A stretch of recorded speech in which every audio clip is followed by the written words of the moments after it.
Hey, I'm Hunt, and this is Hunt on LSU, your channel for LSU Fighting Tiger football talk. Enjoy the video. We want you to leave a comment below, hit that like button, and subscribe right below the video. Enjoy. Got a little bit of news yesterday from Brian Kelly. The report was out, obviously, on Wednesday that John Emery Jr. had unfortunately torn his ACL, and Brian Kelly reacted to that in his press conference yesterday. Sometimes you think about this and it just wonder, how can this be fair in any way to this poor kid? I mean, he's just overcome so many obstacles and, he's in a non-contact situation and he sticks his foot in the ground and he tears his knee up. And so it was just so disappointing. He had surgery today, successful surgery. And Princeton Malbrew had surgery today, so obviously we've lost both of them. But yeah, it was so disappointing, and we feel so bad for him and his family. But John has overcome so much. We're so proud of what he's accomplished in getting his degree from LSU, and he's going to be successful in life. And we'll see what the future holds for him. That's the way it usually happens with those ACL injuries. It's usually a non-contact deal. Sometimes you get hit and it goes, but more often than not, it's a non-contact deal, and that was the case here. And it was the same case in the Florida game. We certainly didn't see this injury in practice on Tuesday, but we did see the one in the game last year against Florida. And it's just a tough deal. We talked about it yesterday, and certainly thinking about John, it's a road to recovery, but he's done it once and he'll do it again. As far as the football side of it for LSU, it doesn't change anything really for Josh Williams and Caleb Jackson. Those are the two guys that LSU intended on using the most in the game on Sunday. That's not my opinion. That was told to me. So that was what they intended to do. It just turned out that Emery had the two biggest runs of the night. But those are going to be the main two guys, and those two guys are capable of being a quality SEC running back duo.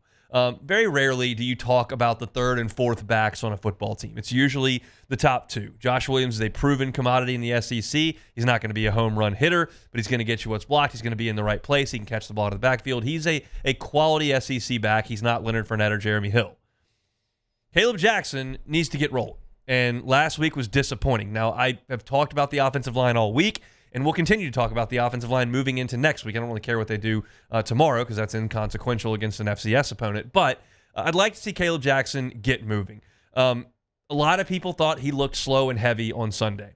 I don't know. He never got going, so how am I supposed to know if he's slow or heavy? He never had anywhere to go. Like, his long run on 6 carries was 4 yards.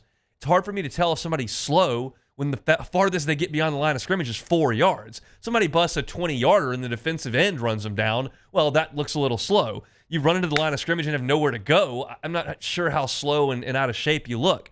Brian Kelly said earlier this week that he carries that weight really well. He's gotten up to 21.5 miles an hour with that 235. So we'll see him get moving tomorrow. Like, you'll see against Nichols him break into the open field. That's bound to happen at some point. And we'll see how he looks doing that. But those two guys are going to be your main two backs.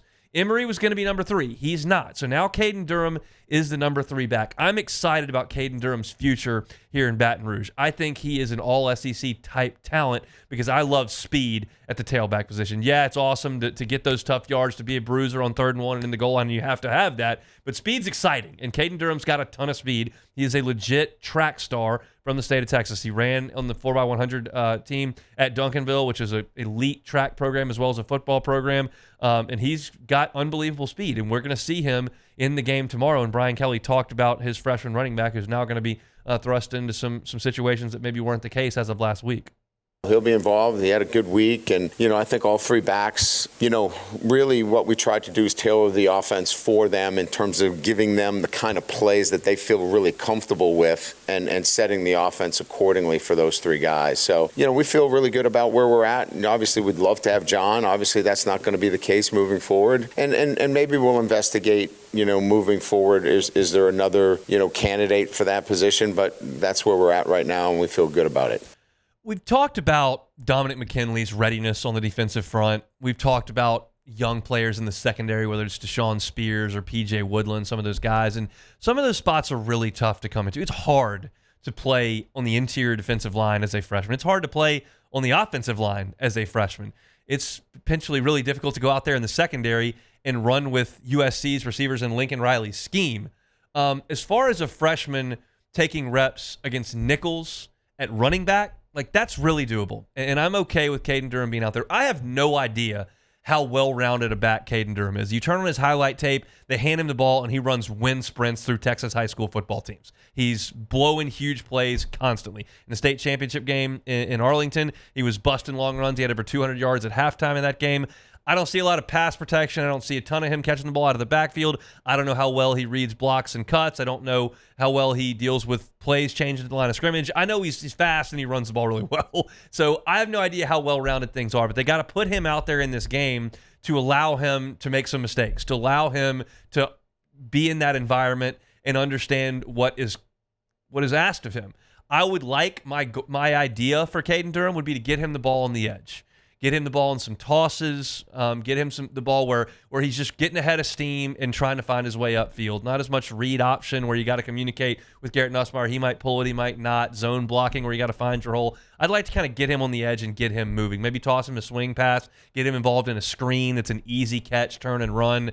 I'd like to see some of that stuff from Kaden Durham coming up in the game. I'm really excited about his future at LSU. I think he can be a really, really good back because he's got something you can't really teach. He's just incredibly fast. He looks undersized when you look at the roster sheet because he's only 5'9", and he's just over 200 pounds. But when you look at him, he is pretty well put together. He's got a low center of gravity, and I don't think he's too small at this point in his career to play. So, again, Josh Williams and Caleb Jackson are the top two dudes, and they're the first guys you're going to see on Saturday night. But Kaden Durham's going to get the football, and I'll be watching for that because I'm excited to see what he can do for LSU in this game. The surprising news yesterday was that LSU's made a position change at running back. I had hinted that maybe Xavier Thomas would go back there. He's a veteran. He's an incredible playmaker. He's got some quicks. They handed him the ball in the game on Sunday on some jet action, and they still may do some of that, but I thought he might back up and play some running back.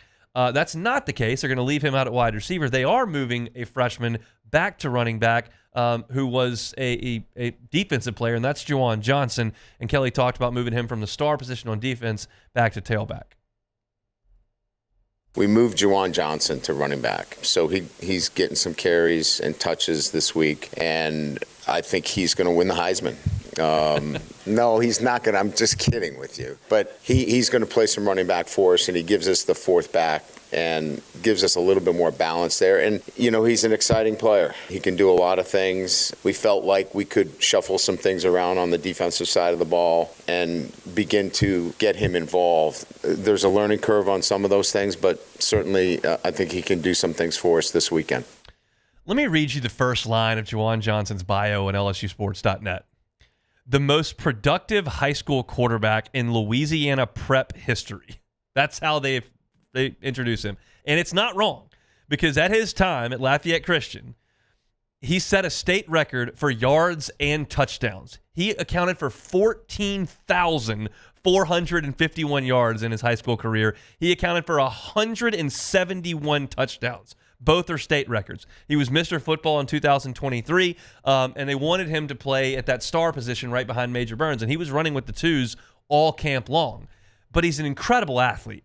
And I'm not telling you right now he's ready to go play running back in the SEC. He hasn't run with the offense at all until this week, so probably not. There's a lot of terminology he's got to learn, a lot of things he's got to do, and he's not taking snaps anymore. He'd be running the football. So right now, I don't see Juwan Johnson as a viable option at the tailback spot today. Right this minute, 1:10 on Friday afternoon, September the 6th. Like, he's not ready to go. Can he be ready to help you a little bit in a month if another running back goes down? Maybe. It's not exactly what you want to have happen, but he is a really good athlete. He's listed at 5'11", 203, so he's a little bit taller than Kaden Durham, about the same weight, and he's an exciting player. So this is just one of those deals where they're trying to create depth. They got too thin. Last week I told you that Frank Wilson felt good about having four backs. He thought 4 is enough. He thought 8 was a bigger problem, having too many, than 4 having not enough. Because at 8, there's one football. There's only one guy out there at a time, usually, maybe 2, and you can't keep everybody happy when there's 8. And they had 8 in camp last year. Well, 4 he felt really good about. I think 3 is okay if you know you have those 3. But the problem is you don't know that. Somebody could go down. You tweak an ankle. heaven forbid something like what happens to John Emery happens, and all of a sudden you don't have enough guys. 2 running backs is not enough running backs. So they moved Juwan Johnson as an insurance policy. It sounds really fun. It sounds like you're playing NCAA football 25 and you pull the 96 speed guy off the defense and put him at running back and toss him the ball, and that's super fun in video games. This is not a video game. It's real life, and there's a lot of adjustments that go into the tailback spot. I mean, last year, Caleb Jackson wasn't really ready to play running back in the SEC, and he's been a running back his whole life. Juwan Johnson's been a quarterback in high school who's been playing defense for a month and a half, and now he's got to go out there and learn the offense. So I would imagine he knows 4 or 5 plays right now, and they will get him those 4 or 5 plays in the fourth quarter when it's 68-7 coming up on Saturday night. But as far as like being in there in the first quarter and knowing all the checks and everywhere to be and understanding pass protection and protection slides and what guy you're responsible for and what the quarterbacks do, like I don't think he can probably handle all that today.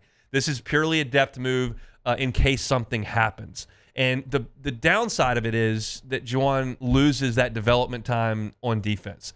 He's not going to be a running back full-time. LSU, while they lose John Emery and they're going to lose Josh Williams after this year, you've got Caleb Jackson, you've got Caden Durham, you're bringing in Trey Holly, bringing in another back in this class, and they'll probably add one in the transfer portal.